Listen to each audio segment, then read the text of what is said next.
Shah was overthrown in Iran in the very beginning of 1979. And there was a lot of chaos in the first 6 months, at least, because nobody quite knew who was going to emerge politically as the power in the country. Obviously, the figurehead was Ayatollah Khomeini. He was the leader of the revolution, but everybody thought he'd probably drift aside after that, but he clearly didn't, and the clergy became the powerful force. Anyway, the Shah, meanwhile, was ill, and I think the Americans took him in for a while, and then he went to Panama and finally Egypt.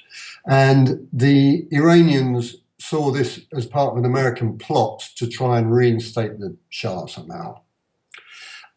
So in November, so we're talking about like 9, 10 months after the revolution, there was a big anti-American demonstration in Iran, and a couple of hundred people broke away from that, went to the American embassy, clambered over the walls, and took it over. I mean, in minutes, and it came completely out of the blue, because I was in Tehran at the time. I was working for Reuters news agency then, and we got a call about this operation.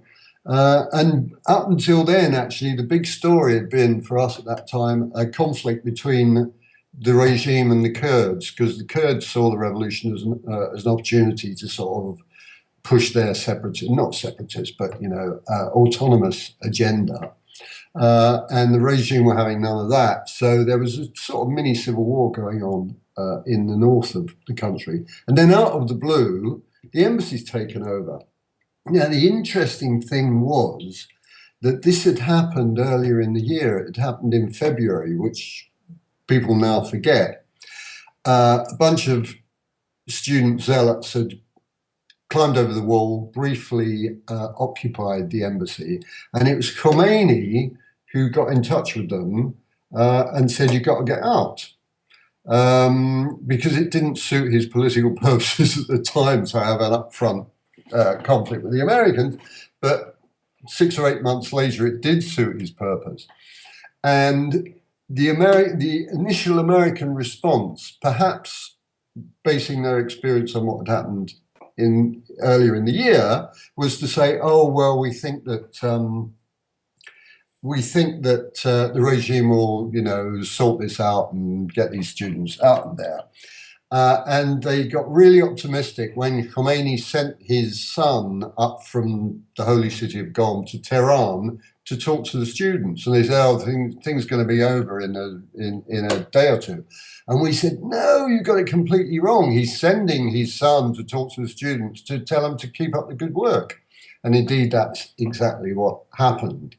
And we all know the aftermath. I mean, some of the hostages were released, women were released, non-white hostages were released, but 52 were kept there for 444 days.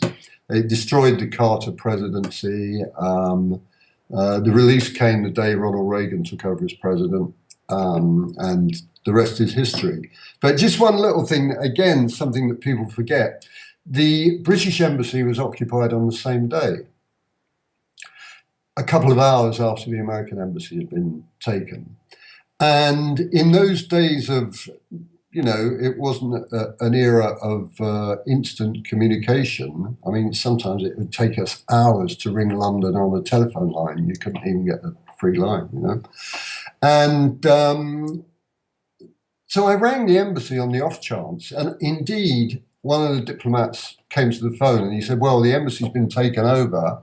He said, "Would you mind, old boy? We're trying to get through to the Foreign Office because they don't know what's going on. So would you get one of your chaps in London to ring the Foreign Office to give them a briefing on the situation?"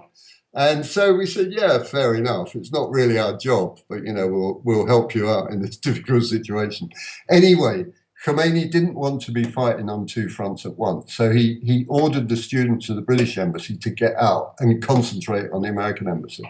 And that's how it happened. So everybody's familiar with the story. There's those two little elements that maybe people forget, because it's been overwhelmed by the main narrative. So that was it, really.